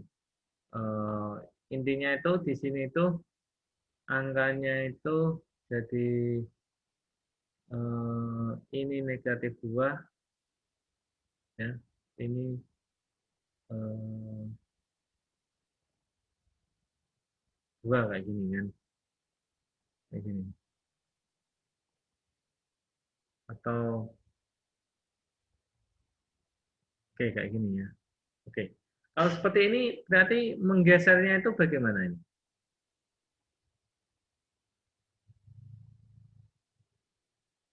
Oke, ini enggak Mas. Ini negatif 2.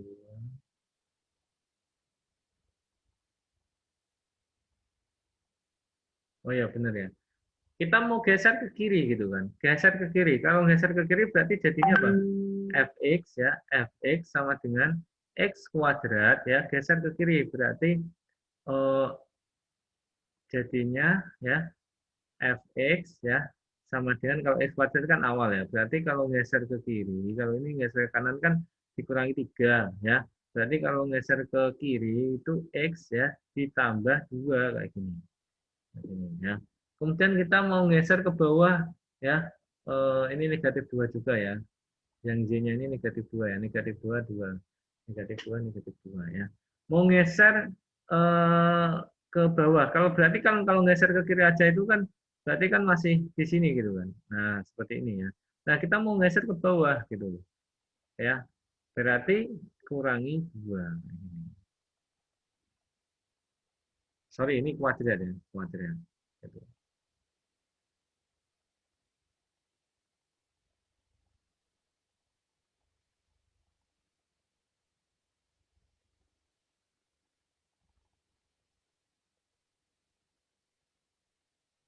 Oke, coba aja ini dimasukkan negatif 2 tambah 2. Ya kan? Negatif 2 ditambah, ini kan negatif 2 ya. Negatif 2 tambah 2, 0. 0 kuadrat, 0. Kurangi 2, negatif 2. Benar kan? Benar. Nah, gini ya, cara menggesernya ya. Ini contoh ya, contoh apa namanya, fungsi dengan pergeseran. Y sama dengan fx sama dengan akar x gitu kan.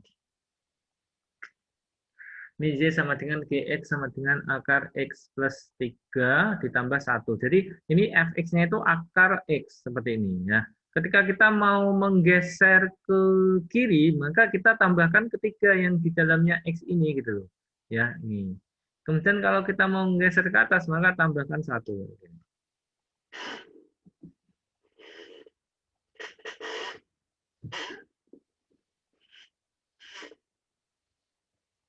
Ini ya, ini ya tambahan seperti ini ya. Oke. Ini X kuadrat plus 2. Yang ini dasarnya kan ini, Y sama dengan X kuadrat. Kalau mau geser ke atas gitu kan, tambahkan aja gitu. Kalau mau geser ke bawah, ya dikurangkan aja. Tapi kalau mau geser ke kanan, dalamnya itu kita kurangi gitu loh. Tapi kalau mau geser ke kiri, dalamnya itu kita eh, kanankan gitu.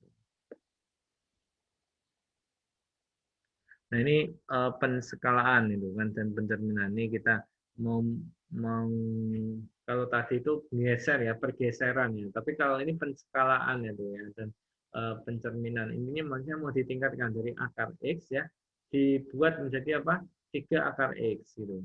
Kita mau mengkompres ya kita sepertiga gitu. Akar X-nya kan gini, kita mau kompres seperti ini, maka sepertiga akar X gitu. Ya, kayak gitu.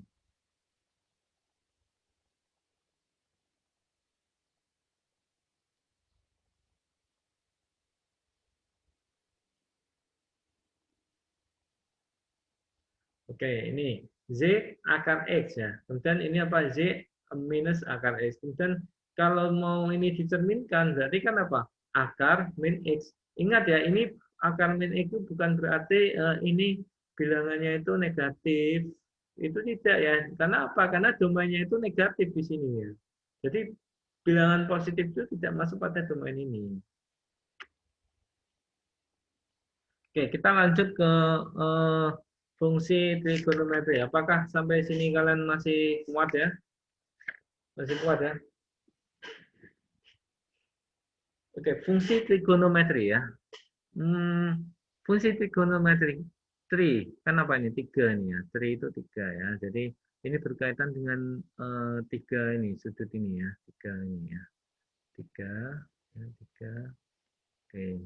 Jadi ada adjacent ya, opposite, hypotenuse ya. Jadi ada sisi miring ya. Sisi ini apa?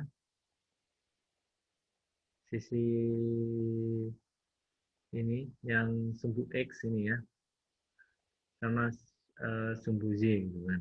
Pada pertemuan yang lalu gitu kan kita belajar bagaimana sih mengukur kemiringan gitu kan. Mengukur kemiringan itu ya ini ya opposite bagi adjacent. Jadi kemiringan ini ya sisi yang ini apa, sisi depan ini ya. Sisi depan ini sisi samping gitu kan. Sisi samping, sisi depan. Sisi depan dibagi sisi samping gitu ya. Yang horizontal gitu kan.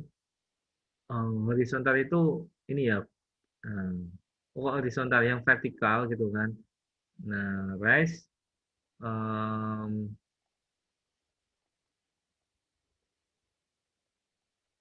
bagi run gitu kan. Nah, gitu. Kalau di sini itu berarti apa? Ini kan kemiringan gitu kan, slope gitu kan, rest bagi yang run ya. Yang ini kan berjalan ini kan, ini run. Tangen theta itu apa? Sin theta dibagi cos theta gitu. Ya kan? Sedangkan sin theta itu apa di sini sin theta ini ya? Sin theta ini sin theta ya, kalau kita lihat sin theta gitu kan. Berarti apa ini sin theta ini? Sisi yang ini y dibagi 1. Ya kan? Ini r ya, r ya. Anggap saja ini r itu sama dengan 1 gitu ya, jari-jarinya ya. Oke. Jadi sin theta ya, itu sin theta ini theta ya, berarti y r. Jadi ukuran kemiring, sedangkan cos itu adalah x dibagi r gitu kan. Oke, jadi tangen ya, tangen gitu. Ini ukurannya apa berarti z per x. Ya, ini z per x.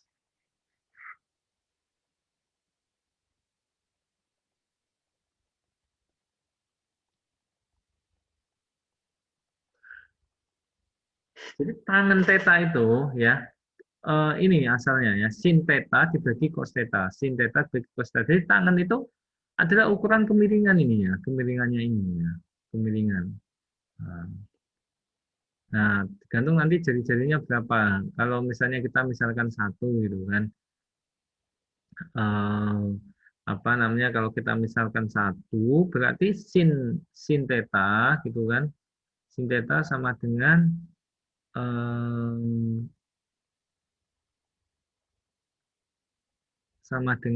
y gitu loh, ya kan, cos theta ya sama dengan x gitu ya, cos theta, sedangkan tangen theta itu sama dengan y per x kayak gini ya. Oke, kalau r-nya sama dengan 1 ya, tapi kalau misalnya r-nya nggak sama dengan 1 ya y per r, x per r aja gitu kan.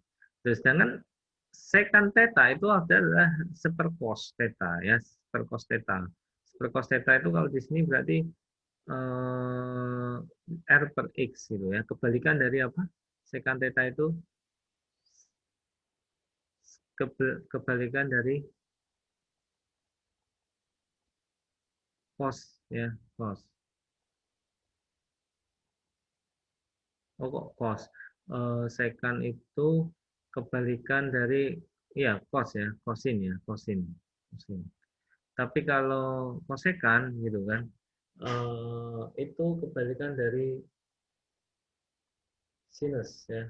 Oke, kosekan sinus ya. Kalau kebalikan dari tangan itu kotangan. Kayak gitu. Ini berkenaan dengan apa itu sin, apa itu cos ya, dan apa itu tangen, apa itu kosekan, sekan ya, sama kotangan ya.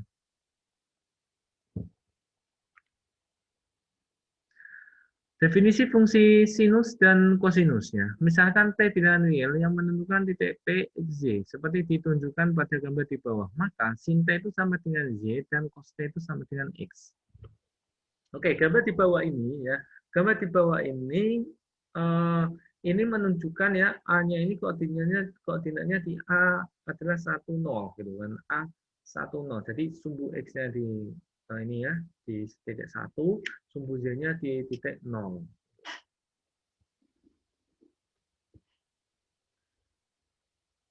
Kalian lihat di sini.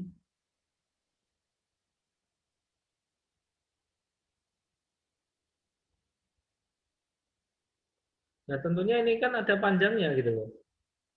Oke. Oke, kalau panjang semua lingkaran ini berapa? 2 PR gitu kan. Keliling lingkaran gitu kan. 2 PR gitu. Ya. Kalau R-nya itu sama dengan 1, berarti kelilingnya berapa? 2pi gitu loh. Jadi satu lingkaran ini ya itu ya ini ya panjangnya itu 2pi gitu. Nah, 2pi ini anggota bilangan real gitu. Ada bisa di dalam garis bilangan itu ada gitu kan. Ini kan panjangnya 2pi gitu. Kalau misalnya ini dipotong itu kan kemudian diluruskan gitu kan. Berarti kan bilangan real gitu ya. Oke. Nah, kemudian satu lingkaran ini itu loh. Kalau ini misalnya itu titik ya, misalnya kalian di bundaran itu, kalian mengelilingi gitu. Ya. Nah, kalian misalnya kalian naik motor itu kan, ini bundaran, kalian berputar gitu kan sampai sini lagi. Itu namanya apa? Satu putaran.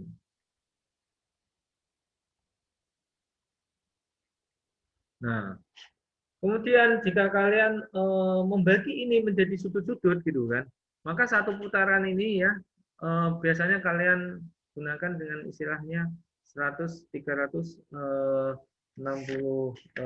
derajat gitu ya.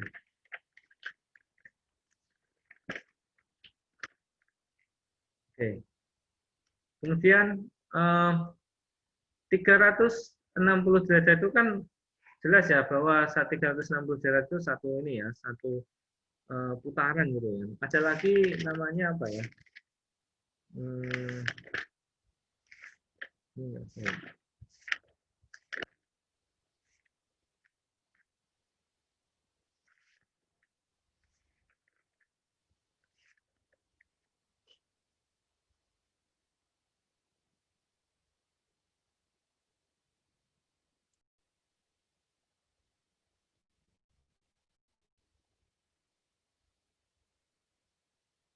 Oke, ini sama dengan apa? 400G, gradian ya. Ini gradian. Kalau ini kan derajat gitu kan, derajat. Oke. Ya kan? Kalau ini adalah gradian, gradian. Oke. Saya rasa kita itu dalam kehidupan sehari-hari ya pahamnya itu atau misalnya sudah terbiasa dengan ini ya. Tapi kalau ada mungkin yang menggunakan 400G gitu. Tentunya kita itu apa namanya ketika bahas ini itu kan bukan masuk pada bilangan real gitu kan. Sedangkan kalkulus itu nanti yang akan kita pelajari itu wilayahnya itu adalah wilayah bilangan real gitu. Sehingga yang paling pas gitu kan itu adalah 2pi ya, radian. Gitu. Oke. Oke. Jadi 2pi radian gitu. Ya. Oke, kita pakai ini gitu.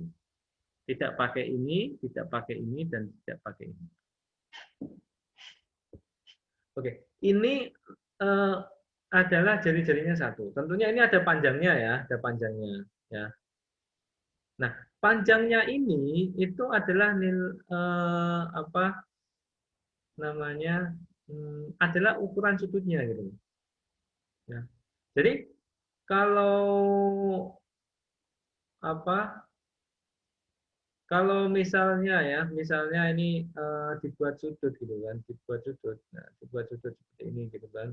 Nah, berarti sin sin theta berapa gitu. Misalnya ini theta ya sudutnya ya derajat gitu kan. Sin theta berapa? Tapi kalau ini berarti sin t gitu kan. Jadi sin t itu berapa gitu. Sin t itu maksudnya itu t-nya itu dalam satuan radian ya. Bukan bukan derajat dan juga bukan putaran maupun gradian ya gitu.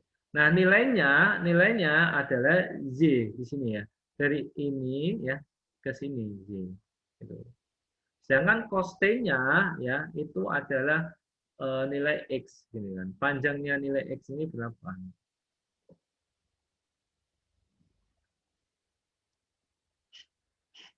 Ini definisi ya, sin sama cos itu seperti ini ya. Ya, yang mana dikaitkan itu dengan satuan radian. Radian itu panjangnya ini ke sini gitu ya. Oke.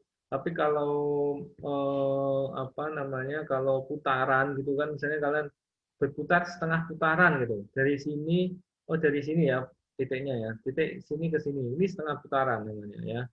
Oke. Kalau dari sini ke sini seperempat putaran gitu kan. Kalau sini ke sini seperdelapan putaran gitu. Ya. Oke, kalau derajat ya dari sini ke sini berarti kan bentuk berapa derajat gitu kan. Ini berarti 180 derajat kalau setengah putaran gitu. Kayak gitu. Kalau mau pakai gradian, berarti kalau dari sini ke sini berarti apa? 200 gradian gitu. Kalau dari sini ke sini 100 gradian. Jadi dibagi 4, 400 ini kan. Apa 100 100 gitu kan setiap seperempatnya.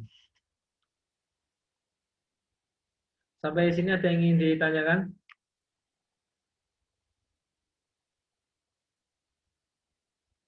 Halo? Oke.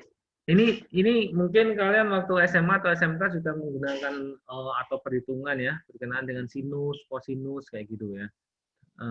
Di sini kita akan apa namanya menjelaskan lagi gitu kan maksud dari sinus kosinus itu seperti apa gitu.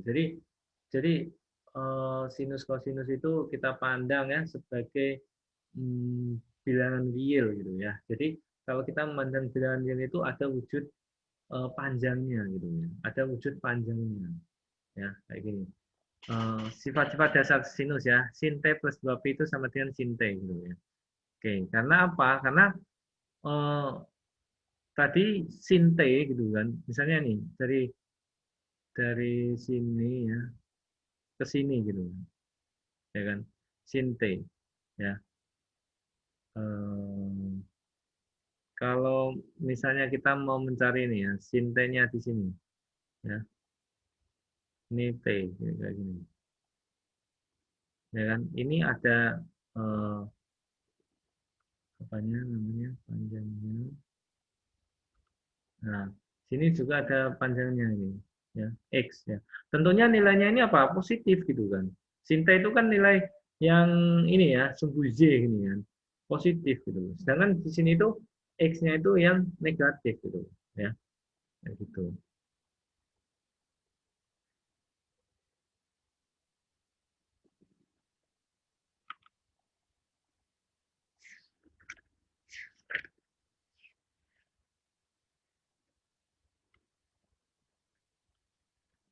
Oke, sampai sini ada yang dibingungkan kah? Saya rasa seharusnya ada kalian merasa bingung gitu.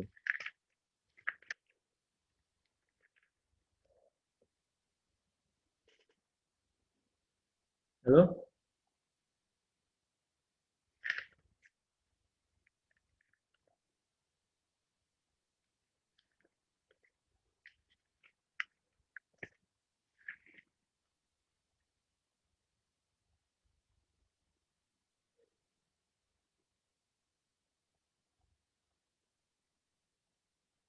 Oke. Untuk ini ya, untuk memudahkan pemahaman kayak gini ya. Berarti sin kostan yang kalian ingat itu apa? Nilai-nilainya. Misalnya sin 0 gitu kan. Derajat sin 0 derajat gitu. Ya. Itu sama dengan berapa?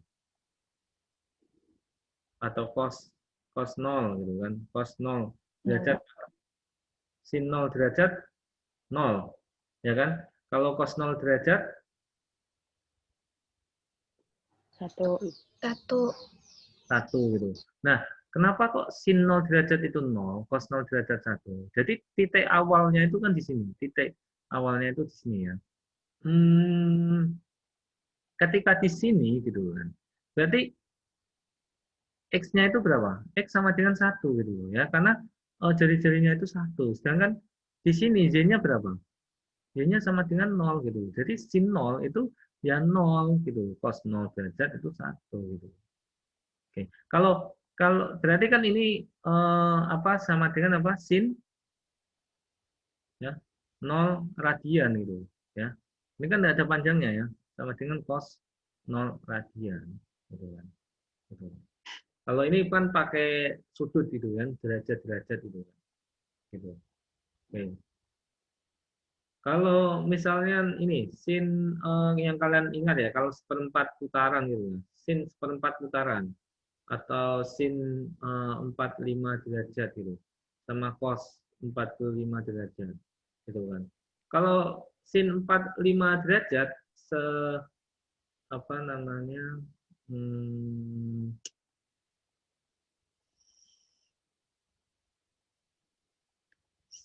tiga ratus itu sama dengan berapa? Sin 45 derajat. Setengah akar 2, Pak. Setengah akar 2, Pak. Setengah akar 2. Itu kalau setengah akar 2, itu kalau sin 180, setengah akar 2 ya. Setengah akar 2 ya. Oke, kalau cos